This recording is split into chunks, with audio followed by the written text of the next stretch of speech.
Now we have the last technical session in the winter. In this session, we have Dr. Aishwarya S. Babu, Associate Professor, Department of English, Pondicherry University, as the keynote speaker. Now I would like to welcome Ms. Anjali S., Assistant Professor, Department of English, to chair the session. Ma'am, please.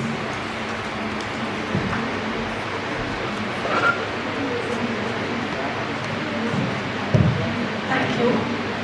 A warm good evening, afternoon to all. So we, the Department of English, is so honored to have you here.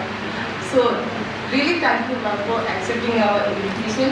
And personally also, I'm so glad that because she is my teacher, I can say that she is my teacher. But unfortunately, I could not pursue my studies under her guidance. But still, she is here by accepting our invitations here. We are so glad, and we are so proud to have you here. So, here, today she will deliver a talk on translation, the process, possibilities and problems.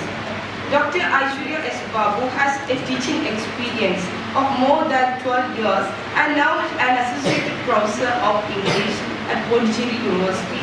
She completed a MPhil from Madras University and holds a PhD from University of Cambridge.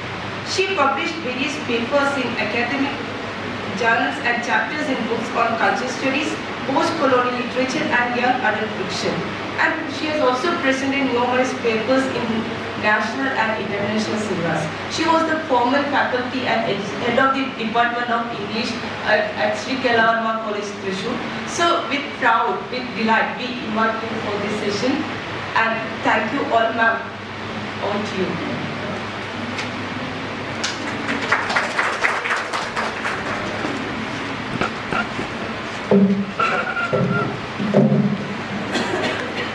Thank you, Anjali. It's a pleasure to be here and an honor to, and I'll not miss an opportunity to come and meet you anywhere. So, okay. Thank you for the wonderful words. My lecture is on translation studies, process, possibilities, and problems. I'll talk about a few things in translation studies, like why are we talking about translation studies? Why now? Is it something that has been happening for quite some time and we have now Google Translate and other translation devices? So why are we talking about translation? I had a student like 3 years back during COVID when I used to teach translation studies in Mannarkkad College also. So when I gave a passage for translation, she finished it very quick and I asked her, how did you manage? And she told me, I used Google Translate. And I was like, okay, is that the way to go? I told her, no, but you have to kind of train once and then maybe you can take the help of Google Translate. Now, I don't know anymore. Was she right? Was it okay to just take a translation app and kind of translate it? Then what are translators doing now? So I'll try to answer that question. And then, when we talk about translation, there is a lot of things happening now in the sense that education is actually moving virtual and we are collaborating with people who don't speak our language and we're collaborating more and more. We're going out of our own homes and our own states to study more. So we get to meet new people, we get to hear a lot of new languages. And they say that with the pandemic, ever since the pandemic, the number of people who are learning a new language is actually is spiking like anything. So there are more people learning a new language. So do we need translators then? Apparently we do, because even in Kerala or in a global scenario, we have a shortage of translators. There is a lot of work, even the payment is not very good in some areas and very good in some other areas, like in legal translation. We don't have enough translators. So there is that. And with the coming of multimedia translation and the boom in multimedia translation, like with OTT, there are a lot of possibilities that have opened up. People are hiring and they need people who are available now who are comfortable with maybe not just 2 languages, maybe more. Like, I think some of you may be familiar with this new movie, Salar. When the movie was released, one of my friends told me to watch it in the Tamil version, not the Malayalam version, not the Telugu version. So I have a choice to opt a version, because now whenever there is a new product, it is actually trying to, a language-based product like a movie or a song or something, they're trying to cater to a larger audience. And that is your opportunity. So there are jobs available in translation. And there are other things too, like with the new education policy coming up. Government is actually setting up a lot of translation centers. They're talking about education in regional languages. So again, there is your opportunity. So what is translation about? How can you go about it? What are the problems that you will face? And with AI and all these translation tools, is it the end of translators or is it a new beginning? Are they enabling us or are they killing us? These are the things that I'll be talking about in this session. Can we go to the next slide please? Okay, this is a news article that I found yesterday. Can you go through it? The title reads, Army gets furious at BTS Jungkook's military diary allegedly leaked on Instagram. Just wanted to talk to you about a problem with translation. What did you understand from that? Okay, in countries like Korea, there is compulsory conscription that you have to, if you're a boy of certain age, you have to serve in the military. And this person is actually a member of a famous boy band called BTS, and he is serving his compulsory military service.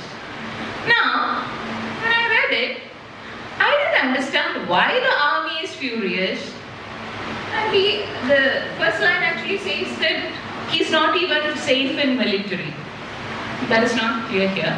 So I was wondering, why is the army worried about somebody who's not safe in the military? Do you know which is the largest army in the world now? I'm not asking a general knowledge question, but anybody? It doesn't belong to a nation, it belongs to a pop band. The army here actually refers to the fans of the boy band called BTS.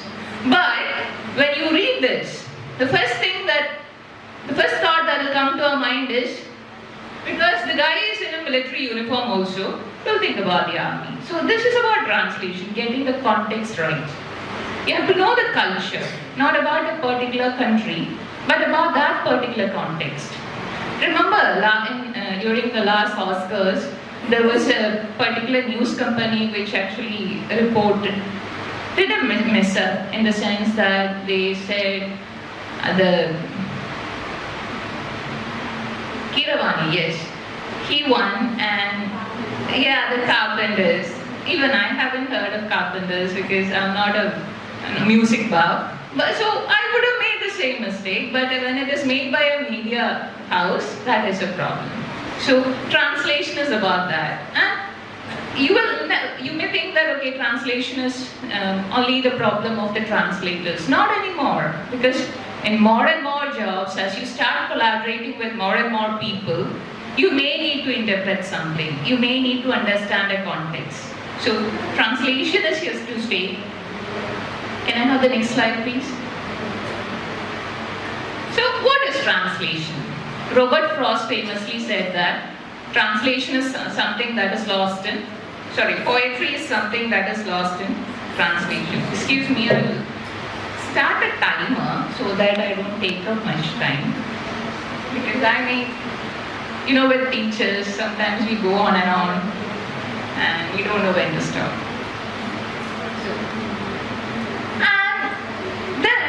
Gabriel Garcia Marquez very famously said that he prefers the English translation to his original. That is, he prefers the word that has been translated by somebody else than the word that he wrote himself. So what did the translator add to it? So what happens in translation? Can we have the next slide, please? Can you play it? Just click it. Click on the screen, please. Yeah.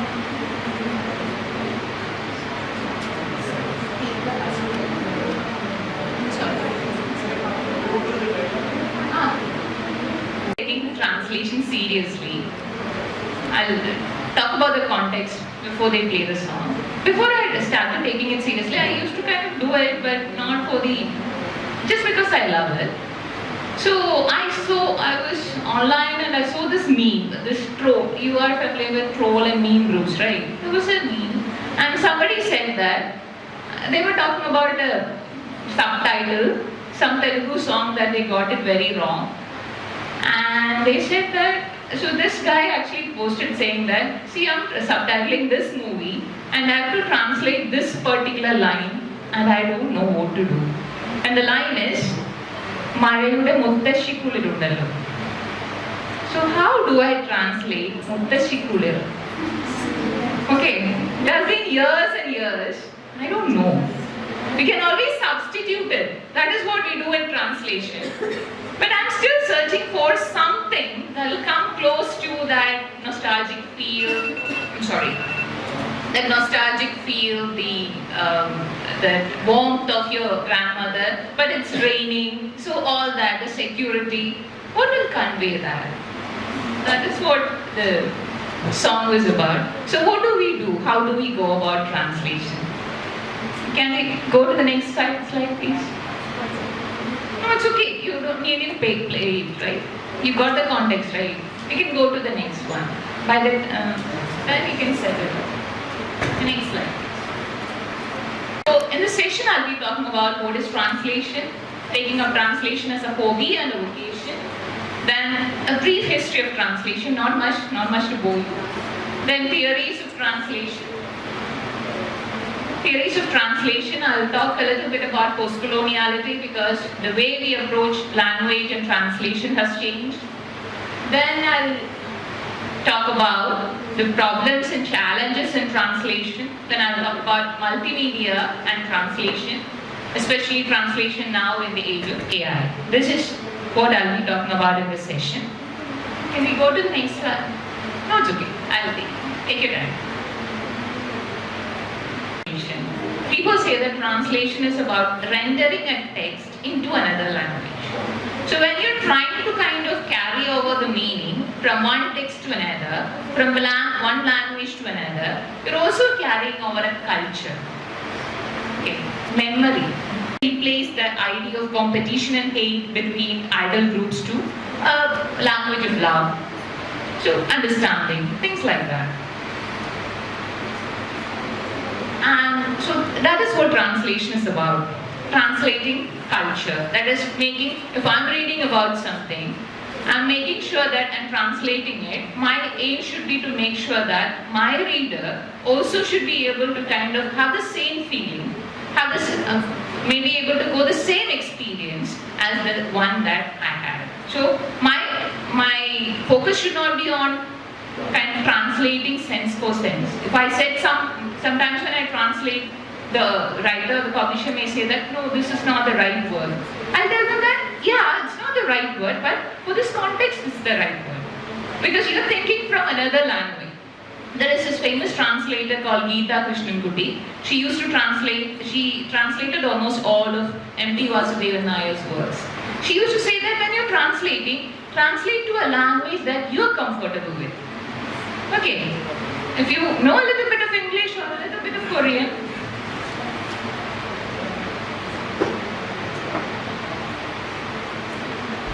if you know a little bit of English, translate from English to Malayalam because you can always take the help of translation tools. Never the other way around, because to translate, you need to be enmeshed in that culture. You need to be familiar with that culture.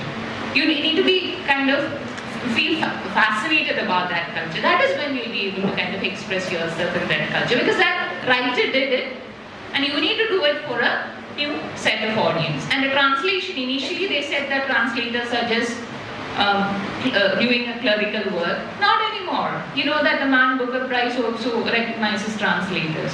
It is recognized as a creative work of its own. So who are translators? Can we go to the next slide? Next slide. Yeah. So who are translators? Okay, there will be a lot of Korean references. I thought maybe there will be a lot of young people, so I thought people to connect more. But who are translators? Who can translate? If I'm fascinated about language, if I read a lot, that qualifies me to be a translator. Then there are translators who know the language very well, maybe approaches it mechanically, but they are able to do a good job. There are people like Jerry Pinto. He's a poet. He says that he translates from 18 languages, and I asked him, so you know 18 languages? He said, no. I have narrators, I understand those languages, then I have friends who help me. They tell me what's happening, and I sit with them, and then I translate, because I'm good with this particular language. They're not, but they're good with that language, so we kind of associate. So translation is possible that way also. Then there is a professional who is worried about the ethical side of it, everything. Like who's trained in it, who has honed that skill and has taken it up as a profession. Now when you're translating, there is another element. I told you that you carry over a culture, right? Let's watch this video and we'll talk about carrying over a culture more. Can you play? Click on it. Bluetooth is not connecting. Okay. Can you just play the video? There are subtitles. Is it visible?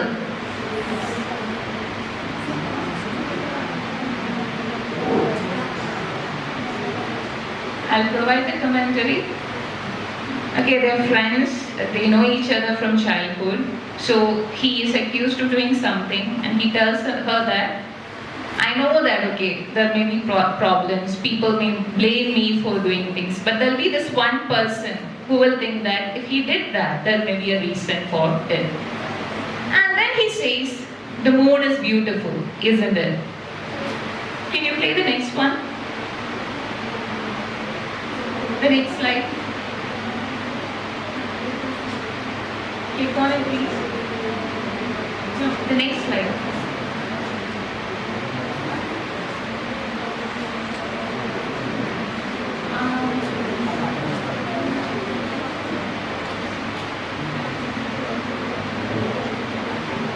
Can I do something?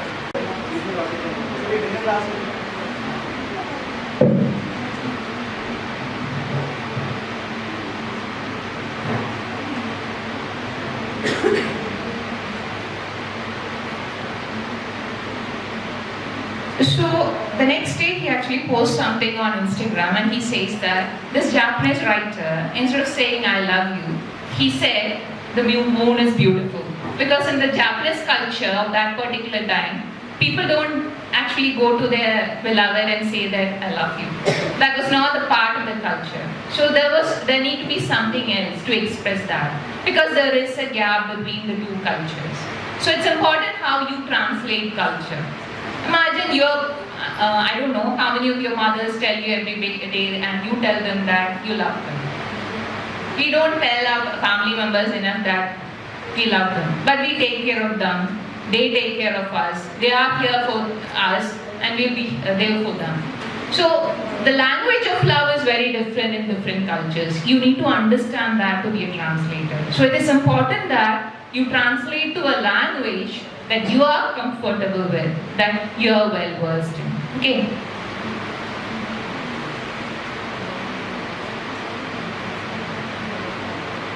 So translation, it's not an art or a science. There are the scientific elements. You have to get some things correctly, especially if you're doing translating a legal document or a manual. Even in a literary text, there are moments where you have to be inside. But it is also an art to get that thing right. You know, they talk about craft and talent. Talent is kind of telling the same story to 100 people, 100 times, and making them feel that it's a new story.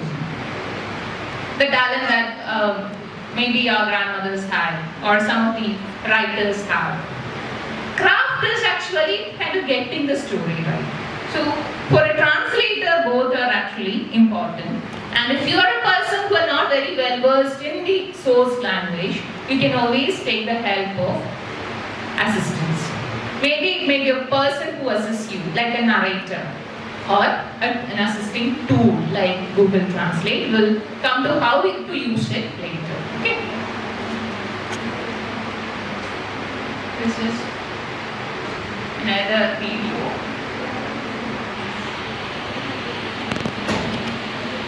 I'll translate it for you. It's a snippet from Minnal Murali. The guy is saying that he's putting buttons. He said, the other guy says, Kudukku. As he says, Avane Kudukku. Alla the Kudukku. Shaktinte Kudukku. So, how is the translator has done a wonderful job. It is not finished. I will finish him, not him, the buttons. So, you know that, okay, the buttons cannot be used there, but the translator has come up with a way to use that word finish. So, it is substitution. The word finish has nothing to do with buttons, but that kudukku idea. So, translation is an art, even though you need the craft to achieve it. So, how did it all start? Initially with Bible translations, where fidelity to the text was very important. You cannot change the meaning, you cannot change the words. But then people like Cicero said that, no, it's not necessary. The sense is important, not the word. And then we had translation schools in China and other parts of the world where translation was actually taught as a vocation. Then there was a case of colonies like India, where the British came and they wanted a language to communicate. They were already familiar with Persian. So Persian was actually used as a broker language, like a medium to act between the two. So translation was happening a lot from time immemorial, and it is continuing now. This is the writer that we talked about, Geeta Krishnamurti, and he's translator. Rendamudam, you know what Rendamudam is, right? It was translated as second term. It's the first translation. Girijeshi actually took up the second translation. Because when you say second term, what do you mean? Can I have another turn at it? Okay, fine. But Rendamudam, does it kind of convey the story of it in the title? No. So instead of kind of using an equivalent word, Girijeshi actually came up with another title, Bhima the Lone Warrior. That is what the story is about. That is what the protagonist's problem is in the novel. So it's not about kind of substituting a similar looking word. It's about kind of giving the reader the same feeling that you got while translating. This is just another example. There are a lot of words in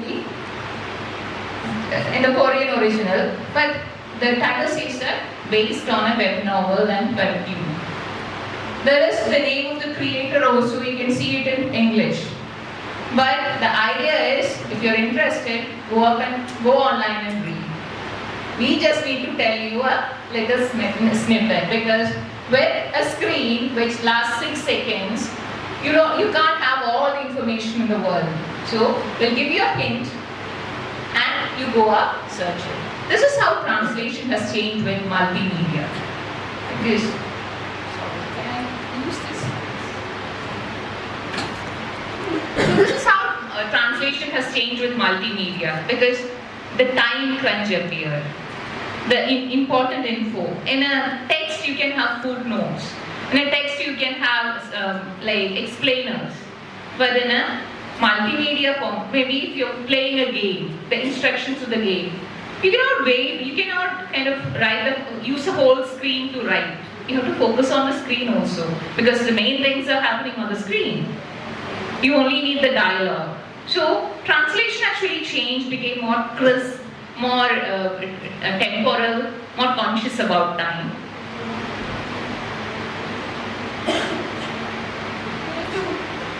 So just look at a few theories of translation. One is about untranslatability, that Eugene Ida talked about, and another is the idea of equivalence, which we talked about already. how untranslatability occurs, and he said that it's not about kind of translating the whole thing, it's about kind of conveying the same idea. And in equivalence also, what Nida was talking about is, you can either translate sentence to sentence, paragraph to paragraph, but again, the focus should be on conveying the meaning of the text to the reader. Should not be, he talked about functional equivalence and dynamic equivalence. So there is an option for dynamic equivalence, kind of carrying the meaning over and focusing less on sentences.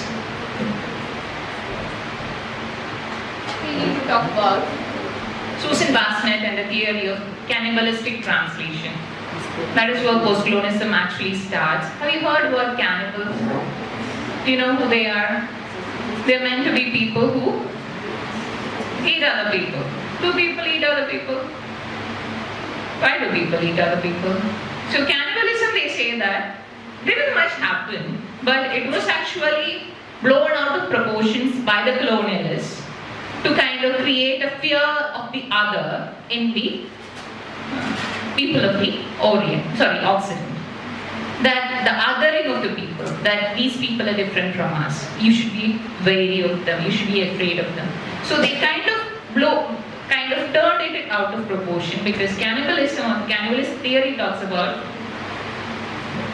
kind of swallowing a text to get the good things about the culture from that text. When you're translating, that's what you're doing. You're getting whatever is good about that culture and kind of bringing everything to your culture so that you can be strengthened. The idea behind cannibalism is like, they didn't eat people just like that. Like you have maybe a small part of the skin of a person or something. If a person who's very able, very strong or very intelligent, they die, there was a culture in some tribes to kind of consume a little part of that person, not the whole person, thinking that you will get the power of that person. So the same way, cannibalist theory of translation actually talks about kind of getting the power of another language, another text, another culture through translation. It was proposed by Susan Bassnett. And another thing that Bassnett and Trivedi talked about was about kind of tweaking your original text to suit the needs of the target audience. Sometimes we give too much importance. That was a problem with that postcolonialism found with colonial translators.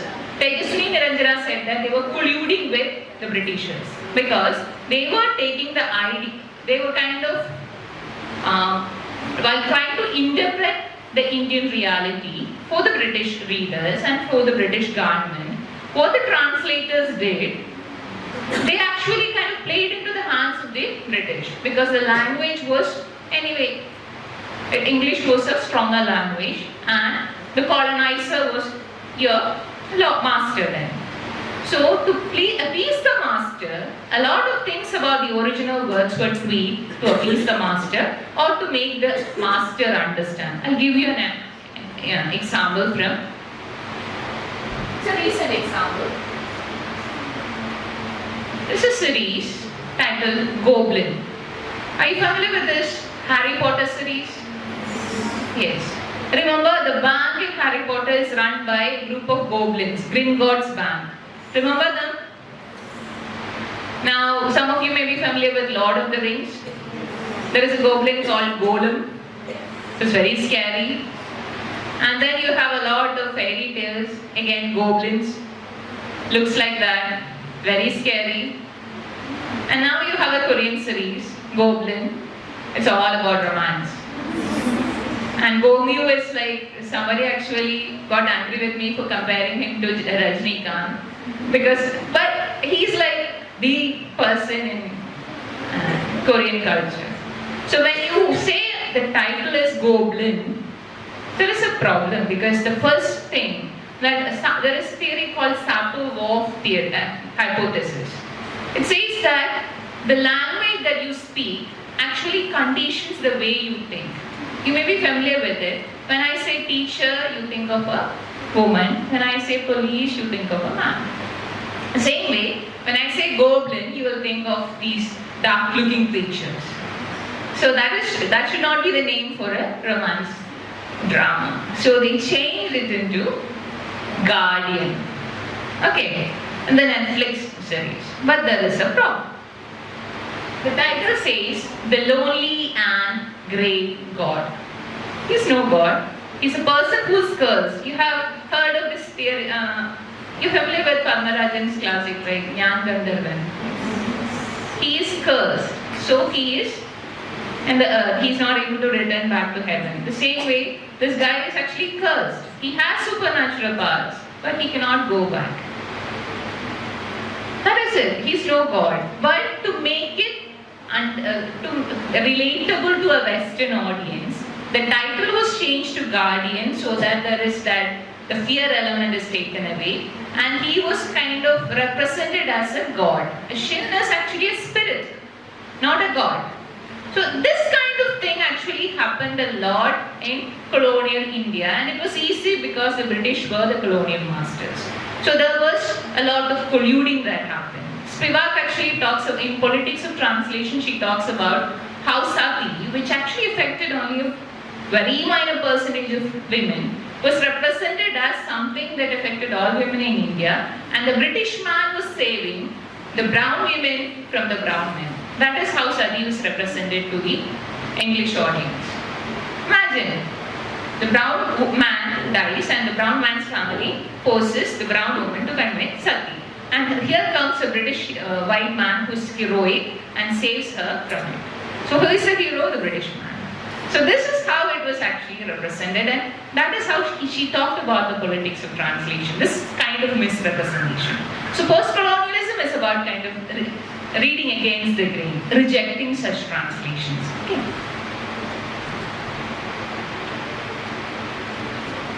So they said that you needed orient the Western reader to the cultural similarities because it is two languages, and they are not equal.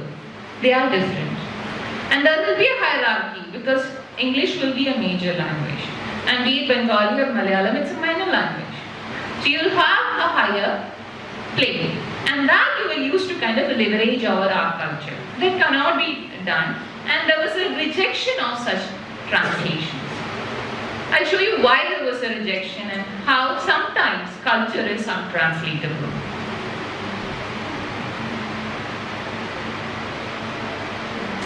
Are you familiar with this movie, Oru Yamandan Premakatha?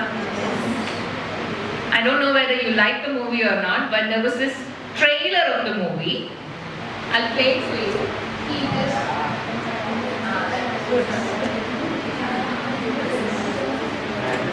Mara, Kattan Chaya, Johnson Mash, Andas. How do you translate it? How do you kind of translate that feeling? You cannot. So there are things that we lost. You can say that, you can give an insert saying that Johnson Marsh is this and this person, Kattan Chaya is a feeling.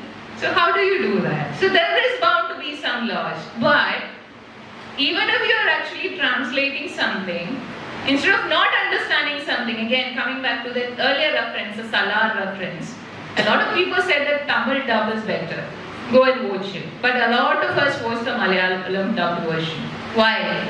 Because not many of us understand the whole, can actually understand the whole movie in Tamil. So we wanted to kind of have that experience, even though we know that it is flawed. Sometimes translation is like that.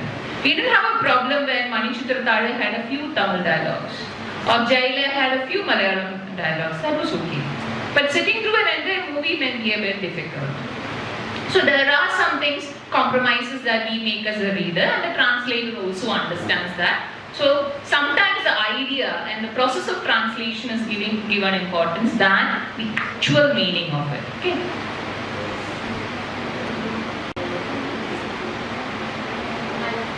Another thing. This is the attempt of a translator to translate something. It's a snippet from Minnal Murali. That last line, even God can't help him. The actual conversation, I'll tell you, he's beaten up. His sister says, Kurishu. He has a small earring, again, that crow, in the shape of a crows. Purishana Rupathil. So the dialogue is Purishu Thukittirikka Purishu. The translation is even God can't help him. The idea is there. Okay, there is what can we do about this guy?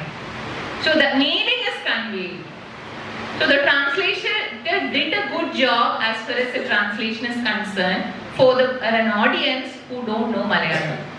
But if you know Malayalam, then it's a problem. You will compare. Okay, we'll come back to that later.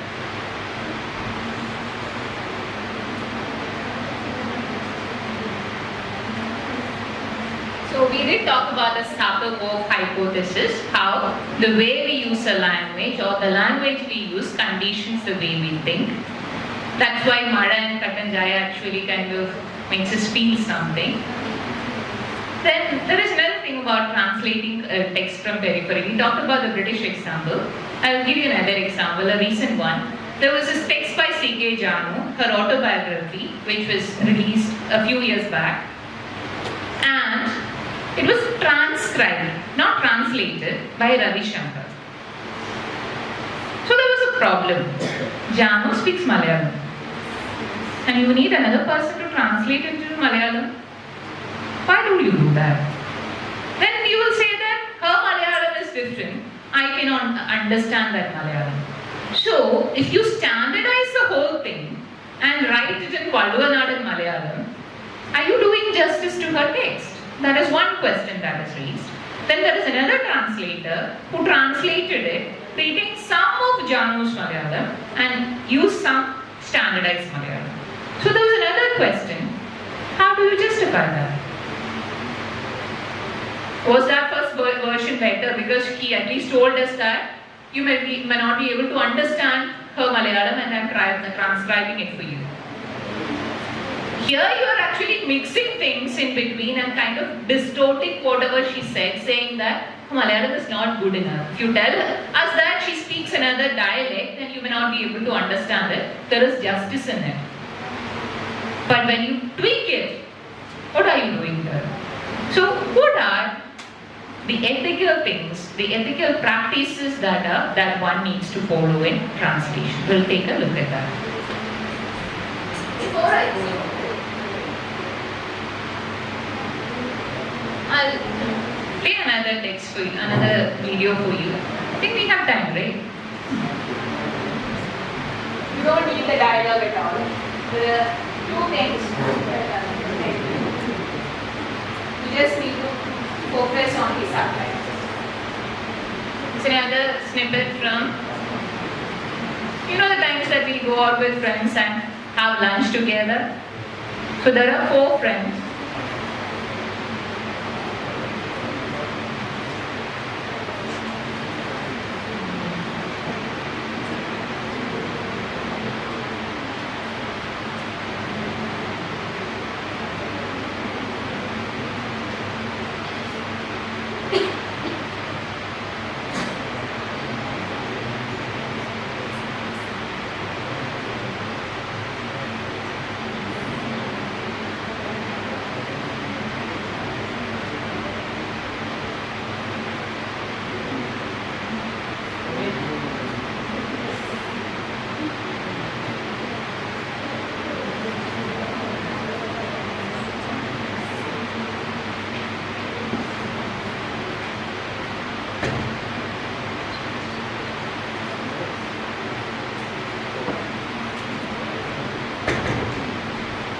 Something and play the video here so you can listen to the sound and you can see it.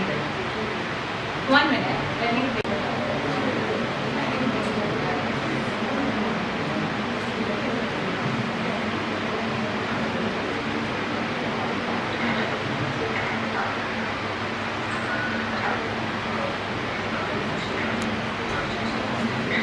Is it audible?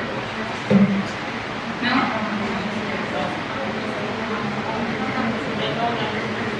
Sorry about it.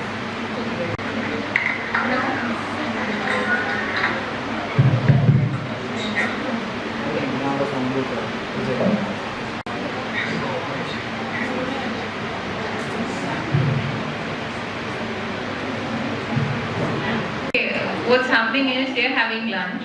So he's asked, there's so much food, what are you going to do? So he says, no, it's a well curated selection. There is one for each one of it. For the sweet boy, there is something sweet. And then for muggles like us, there is this. So the other guy asks, who's a muggle? And he asked his friend, do you know who's a muggle? And he says, shut up, Malfoy. So it's a Harry Potter reference. And only people who are familiar with Harry Potter will know that it is a Harry Potter reference. And what the other guy does, like all our friends do, he continues teasing. He says that Malfoy is Ma-foy. In Korean, you name the surname comes first. So it is Ma-foy. The new manager's name is Foy. His surname is Ma. So he is Ma-foy. He doesn't believe it. Then he says, why are you teasing him? Tell him the truth, because not everybody will know. And he says, it's a new boy band. Okay. And then he says that there is a music playing. Even initially when he said Malfoy, the both of them twitched their shoulders. Did you notice that? Because in Harry Potter 4, in the beginning, there is Malfoy actually tries to tease Ron, and both Malfoy, Crabbe and Goyle, the three of them twitch their shoulders. There is a scene like that. So it is an homage to that scene. They are trying to kind of make us remind that. Then they say that it's a boy band. The other guy again lies, says that it's a boy band. And the song Idol by BTS actually plays. The opening sequence in Idol, the boys also twist their shoulders. So again, it is the writer has made a lot of connections. He's made a connection to Harry Potter, to the Korean name Malfoy, and then to BTS. And he has also made sure that the dance moves in Harry Potter and the one in the Idol song are the same. So how do you translate such a text? There is, other than the music, the subtitles doesn't tell us anything. When I watched it for the first time, I understood the Harry Potter reference.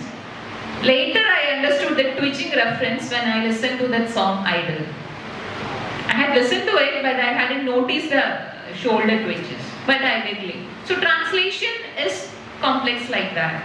That's why you say that you need to understand the context. And there may be some things that cannot be incorporated on a screen. You cannot write all that on the screen. Then you cannot see anything. You'll have only time to read the subtitles. So then why do we translate? How can we lose it? Because the next time you watch it, there is something new for you on the screen. Because you know the culture a little bit better. The third time you watch it, you know the culture a little more better. So there is always something new to find in a translation, the same way that there is also always new in a text. When you read a novel and again reading it again, you find something new, right? That happens with translation also.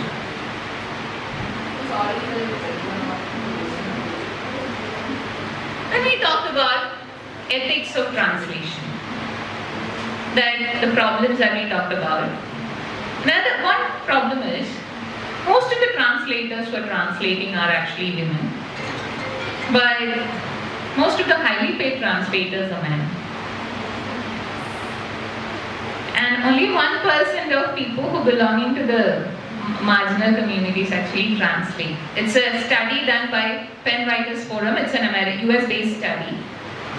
So it doesn't actually kind of recognize the DEI, diversity, equity and inclusion. They do, you can say that okay, there are a lot of translators, there are a lot of women translating, because some of those women are very underpaid. You get cheap labor. So there are things that need to be fixed. Another problem is the politics of translation. Who do you translate? The text you choose to translate is important. Sometimes as a paid translator, you cannot say no to a text. You may have to take up a text to translate, and you may not agree with whatever is there. What do you do? The translator's point of view should never be reflected in the translation. The translation editor has to keep their views to themselves. So take up a translation that you like to translate, or shut up and translate. That is a practice, because you are a professional. You cannot actually let whatever you're saying, what your beliefs to kind kind of influence translation.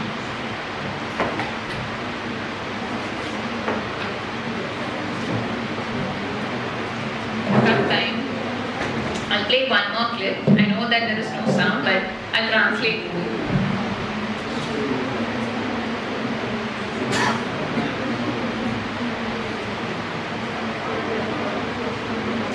Scene from Mannarkkad again. He gets inside a bus.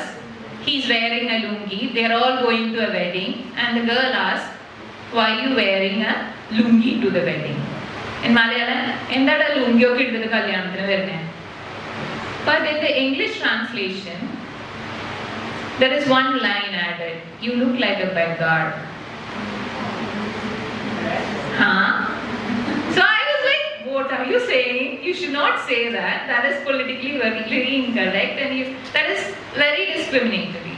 But in the next scene, so I watched that scene, and the next scene, he's actually giving, congratulating the new bride and groom, and the groom says that, the translator didn't include the line because there are a lot of lines. Okay, you have the space given for translation is just two lines in the bottom part of the screen. So there is a lot to include. So what the translator did is he included that in the first part. The groom even offers to give him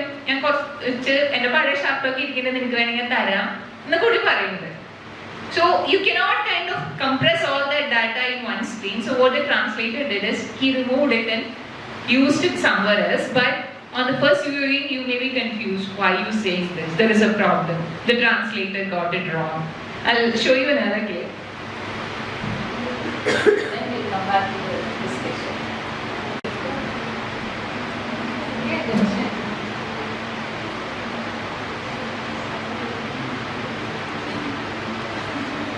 Yes. So there is a commotion and the actor actually jumps over a wall. It's actually again a reference to old movies in Malayalam. Whenever you jump to a wall, there will be a channel read and that is it. So that is the reference. In the movie, the actor utters only one syllable. No, only one word, Madilu. Okay. But in the translation, pay attention.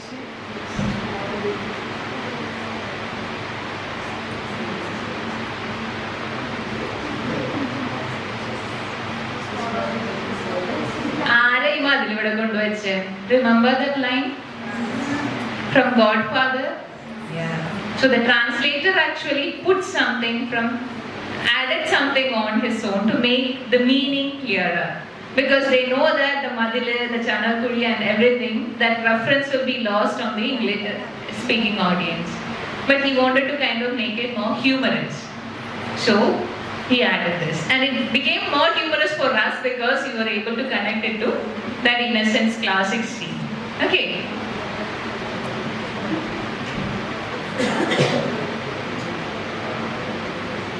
So these are some of the challenges that translation face. One is translating a culture-bound reference. That Madila scene was a culture-bound reference because when you say when you translate it, when you use it as a reference in another movie and translate it, no one will have a clue. But here, you have to make it kind of connect. So you find something that is humorous in the target language, like now. Then there are referential vocals. I'll show you something. In the same movie, when Sudesh actually comes there, everybody says Kindi, Kindi, Kindi. Only if you know Manichal Tatar, you will know that reference. There is no such reference. Mannarkkad had actually 34 language subtitles. That is the highest for a Malayalam movie because usually we have 4 to 6 languages. Including closed captions, they had 34 subtitles. Netflix poured a lot of money into the movie. That's why I said there is job available. There are a lot of chances for you in translation. So this is a referential vocab. You cannot translate it. So they just retained it and thought that okay, people need to know this. It's okay, like that. Then translating humor and paying homage to classics. That's what I talked about, Amadile reference. Then there is a substitution and content. Then there is the feedback effect. That is one thing I would like to talk about. Remember we talked about that and this one also. But you know that there is no such line there because we as viewers of a multimedia translation are at an advantage than people who read a book. If you read a book, you don't go to the original and open it and check it, even if you know a little bit of that language.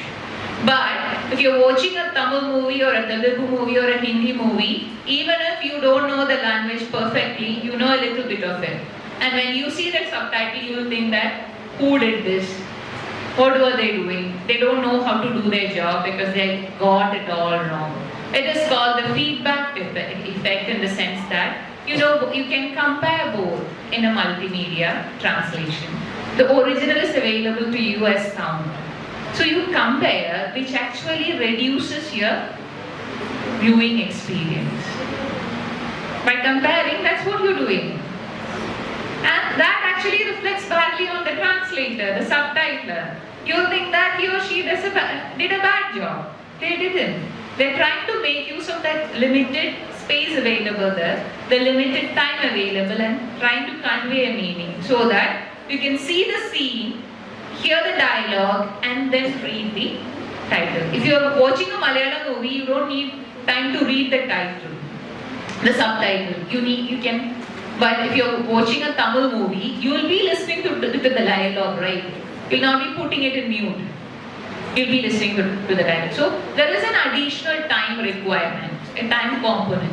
And that is why sometimes in multimedia translation, the translator should pay more attention to the time crunch and making the meaning available than being truthful to the original.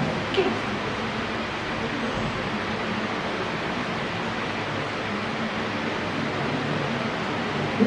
Talk about, if you're interested in translating, I'll talk about a few things that you can use in translation. But we'll start with transcription tools. Most of you would have attended online meetings, right? During COVID, online classes. Are you familiar with transcription tools like Parrot AI? Sometimes when somebody, it's in English, say it's in English or another language, you're not very fluent in that language. You're not able to understand everything the other person says. You can play the video through apps like Parrot AI, and they'll give you a live transcription of what the other person is saying. So even if you don't understand it, like a YouTube video with closed captions, you can understand what the other person is saying. The government of India has brought in another app called Bhashni. They used it last week. That if I'm speaking in English, if you have the Bhashni app, if you're playing it, you can listen to it in Malayalam. So translation tools have actually advanced a lot. In such an advanced area, what is a translator doing? If an app can do a better job, a faster job, a more cost-efficient job than a person, why do people still talk about translation?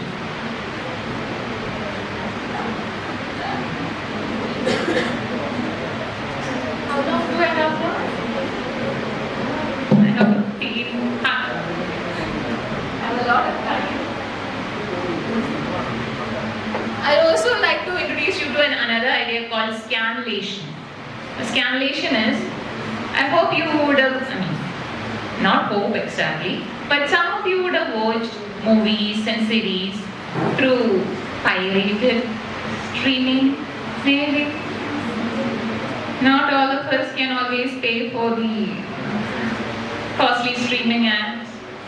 And in those platforms, sometimes you see that the original video doesn't have a subtitle, but there'll be a group of fans, like there is a like Vicky Rakuten, they have a group of fans who do the translation work on their own and publish it along with the stream content. Okay, it's a fan-generated content. It started with manga, the Japanese graphic novels. When they were released, there were a lot of fans outside Japan who didn't understand English. So what the fans did is, they translated it themselves and published it online. Because the wait for the English publication was too long, maybe a year. You cannot wait to know the story that long. So they came up with what they called scanlations. I'll give you an example. I think there's evidence, but this is the Japanese version, the other one is the English version. So when streaming platforms came in, scanlation went on to another level and became fan subs or fan subtitles. The fans started generating subtitles for videos, and if there are online platforms in Malayalam also which will accept your subtitles. So if you want to kind of have a go at it and maybe do some practice work before going into translation, you can try doing that. There are a lot of websites who will accept subtitles from fans. You can work on it, submit it, and then when you take up a paid translation job, you can actually show it as practice.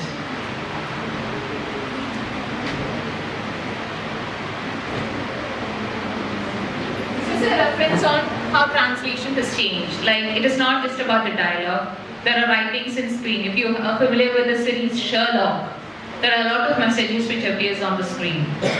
So translation is not about translating the language anymore. Multimedia translation is advancing, and you have to kind of be very brief in the sense that, again, additional time is needed to read what is written on the screen. And then the dialogue. Then if a song is playing in the background, that too.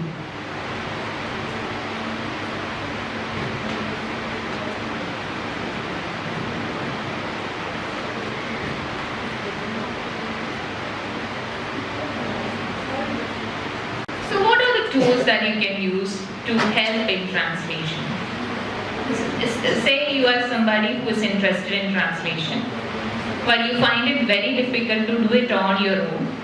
It takes a long time. So when you use a dictionary to understand a new meaning, there were times when you used to use a dictionary, right? If you don't understand the meaning of a particular word, using assisted translation is like that. Initially I told you about my student who used a translation tool. She was half right because she needed help and there was some help available. Her job was actually made easier. So if she's somebody who knows the language well and will be able to kind of identify the mistakes that Google Translate made and rectified it and used it judiciously, then that is the way to go. So a judicious use of translation devices and apps and tools are very much accepted in translation. One of them is Google Translate, like you know.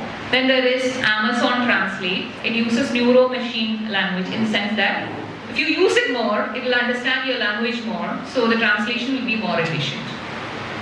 You have to train it, like you train a dog, you train the translation app so that as much as you use it, it will know more about the kind of text that you use to translate, and it will be a better translator. And there is an app called DeepL, which say you have a translation from Google Translate, you have a translation from Amazon Translate, and you have one that you have done it yourself. You want to know which one is better.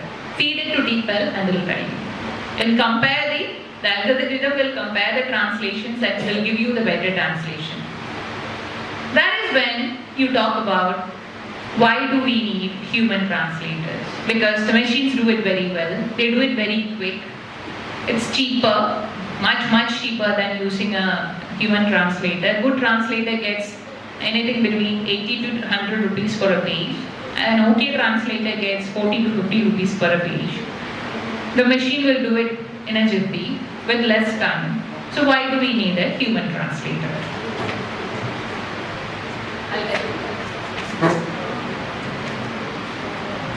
There are a group of people called certified translators. That is, when you use a Google Translate or an Amazon Translate to translate, what you do is you feed it to an algorithm, it translates it for you, but you don't know whether the machine has got it right. Remember that those references, that Muttashi Kudire or the Madile reference. So there are things that maybe a machine will get it in 20 years or 10 years or 5 years. Now it doesn't. So that is when the human element comes in. So a lot of translation in the translation industry is now done by machine translators, and then you have an actual translator go through the whole version and make sure that there are no errors. Proofread it, correct it, fix the cultural elements that the machine has missed, tweak the layered meanings in the translation. So a lot of apps actually offer certified translations now, in the sense that they employ translators who will check the translated version by the machine, fix it, and then give you the final product. So apps have not actually made people, human translators, kind of disappear. It has made their job much easier and more efficient also. It is also saying that the human element is valid there. With AI, not everything is going to stop. We have more scope, because then with AI and with more translation tools, more people will be trying to translate. More people will be wanting to read more things. More people will be collaborating with other countries, with other people who speak other languages. So when there are more collaborations, there will be more need for narrators and certified translators. So the human element is there to stay, and the human element is very vital, because Google Translate cannot get everything right. There may be missed possibilities, and that is where the human element comes in. So that is the future of translation and judicious use of the machine and the human. I'll give you an example of how an indigenous translator actually kind of uses his or her skill and their expertise over language. With another example, I'll stop with that and we'll discuss it. Take questions. I hope most of you have watched the movie Minnal Murali. There is one important element in the story is that place Mara Laha. I searched the internet for a long time. There is no place in Iraq called Mara Laha. So there is a crime that happens, and there is this word that is uttered by the hero, Maraliya. Because the policeman, who is the hero's brother-in-law, doesn't expect that hero to be a superhuman initially, doesn't think of him and think it is Marala. You know, Marala, cobweb. And a policeman who's working with him says that no, that's not it. It is actually people from Iraq. There is a small town in Iraq called Marala, and the person was saying Marala, so it's not a local crime, it's an international crime. Now, I told you Minnal Murali had subtitles in 34 languages. And this is crucial a crucial element of the story. So how do you translate it? Okay. In the English version,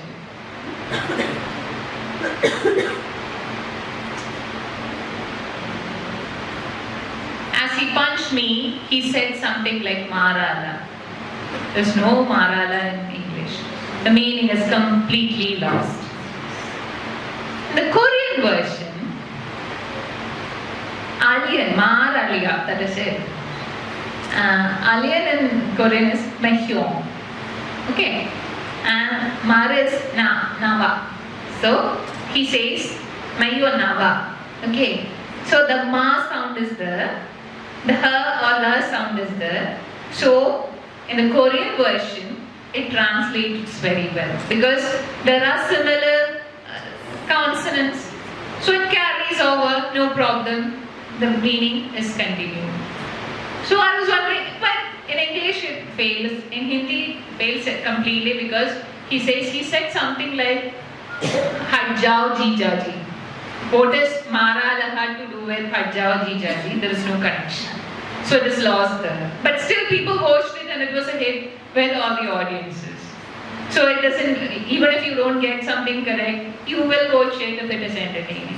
But it is with the Tamil version that I understood that, okay, there are people who take their job seriously and work at it until they get it right. I have the audio here, but I cannot play it for you, but I'll tell you what the guy says. He says something, ஏதோ சொன்னாங்க மாறு நில்லியா. Okay, மாறி நில்லு, யானா without respect he's saying. So that Maraliya, the subtitler, he got it as Mar, that even the person who dubbed it also used an altogether different word. Aliyar and Nillu, Mari Nilliya. Only a translator, a human can actually think about that. The AI will take some time to get there. So, Mari Nilliya, Marala, Maralaha. So it translates beautifully in Tamil because the translator kind of went out of their way to identify a similar sounding word to make sure that the effect is not lost on the Tamil audience. So it does take a lot of translation is an art because you need to kind of work at it a lot. There is also the craft element involved because you need to have a very good knowledge of the target culture. But to know when to use it, you need talent. To know how to use it, you need craft. So translation is about getting as much help you can get from all elements. Be it a narrator, be it a translation tool, be it your memories, be it your vocabulary, your familiarity with the language, and a lot of reading. If you're translating a scientific text, you need to be familiar with that context. You need to be familiar with the scientific words. You need to know how things work there. You need to know that language is very different. The way you speak to your friend is different from the way you speak to your parents. That is why when you take up a Malayalam translation sometimes, it seems very, very inorganic, very unnatural, very constructive. Sometimes you feel that it is a translation. Remember, like 10 years back or something, we used to make fun of Telugu and Tamil songs which were dubbed into Malayalam. Remember those good old days? But now we watch Bahubali and what's the last movie? The Vijay movies in Malayalam. So it is possible. Leo, yes. So you can actually imagine a Tamil actor speaking in Malayalam. And we don't laugh anymore because we are there for the experience. We can disregard a few language glitches. Initially when it was introduced to us, it was actually a little bit awkward. So people get used to it and the translators also get better. But now with OTT and where there is more money in translation. So they are able to get the product to a wider market. If it fails dubiously. But if it wins, like Mannarkkad was one of the most watched movies in the world released by Netflix. So translation can take a text places and introduce it to umpteen number of audiences and make us also be familiar with a lot of other languages. I know some of you might be watching Turkish, Korean, Chinese, Japanese, Italian, Spanish movies and series because it is available to us on our small screen. Translation makes it possible. So translation links people, makes communication possible. You are able to understand a different culture. When you say that, initially when people was translating Malayalam text, Etan, Chechi, etc. When the Western audience had a problem because you don't call just a stranger who happens to be living in your neighborhood Etan. It's your brother. But you understand the bro concept. But when you go to a culture like Chinese or Korean, the Duna or the Oppa, Ajusi, you're able to connect because the culture is similar. There are a lot of things that are very different. But there are a lot of things that you can relate. So when you are watching a translated version, you're looking to connect. You're not trying to kind of identify the differences. Whenever you take up a book to read, you are trying to connect. Whenever you're trying to watch a movie in another language, you are trying to connect. So as a translator, as somebody who is attempting to translate, your aim should be to connect. You should understand that there will be limitations. There will be things that will be lost forever. But bank on the things that will be relatable. Like that Tamil dialogue, Mari Nilliya. There will be something that you can connect. Find those connections. Translation is about that. Finding those connections and linking people and kind of introducing them to more people, a very vibrant culture. Like when you know that, okay, army is not anymore that frightening word, or kind of is all about, army is not about being very macho. Army is also about the purple heart. So it is about understanding the person who is standing next to you or who's in some other corner of the world. Translation is about communication. And I hope maybe some of you can actually take up that journey and enrich all our lives and our languages much richer. I'll stop there. Thank you. You've been a wonderful audience.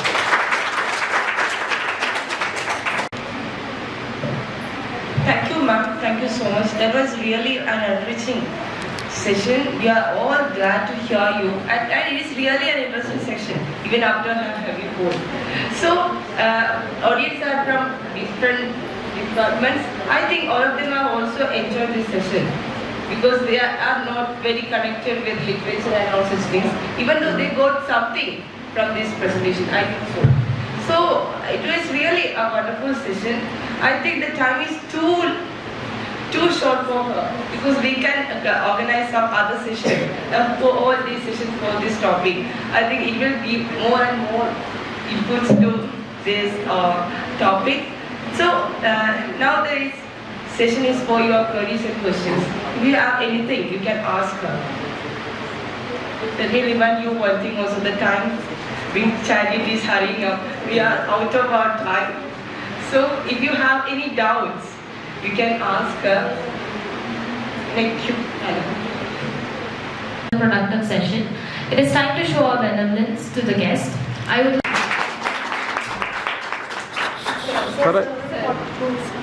Hey everyone, Honorable Chief Guest of the Day, Dr. Aishwarya S. Babu, dignitaries on the dais, colleagues and participants, I feel privileged to propose a vote of thanks.